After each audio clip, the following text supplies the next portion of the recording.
Namhlanje singu-FAO sihlangene la nema-stakeholders ethu lokufaka ekhathi uhulumende, ema-ministries lesisebenzisana nawo, tinhlangano tebalimi, private sector lesebenta kuleli hlangothi letekulima, civil society, nabo bonke nje labatsintsekako kutekulima.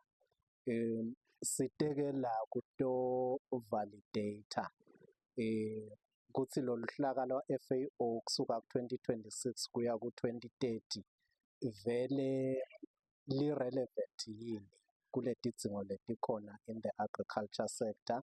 Litawukhona yini kubambisana nahulumende, ne-private sector, civil society, ema-farmers kuze kuthi sikhone kukhulisa umkhicito even.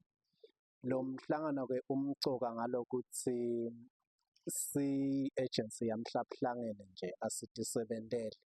Lesikwentako kufuna kube ngilokutawubambisa ema-goals elive. Siyati kutsi nasifika kule tekulima live likhankasele kakhulu ukuthi sikwati kukhicita kudla lokwanele ukuthi sikhone kudondla, phindze sikhone kukhicita ngalokusezingeni lelisetulu, sikhone kutsengisa khona la ngekhatsi nangephandle even kule timakethe letitako nje o-Africa Free Trade Area.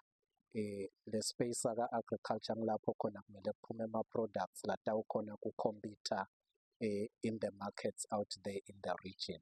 So kumcoka-ke namuhla ukuthi sibukisane nema-stakeholders ethu ukuthi lele sithi sitakwenta 2026 to 2030 kutasisita yini kuleto tinhlangothi. Siyabona isimo selitulu asisesiso lesijwayelekile. Kuyavela-ke ukuthi nalapho kumele sicinise sikhone kusaphotha uhulumende nema-stakeholders ethu ukuthi akhone kumelana nalesimo selitulu.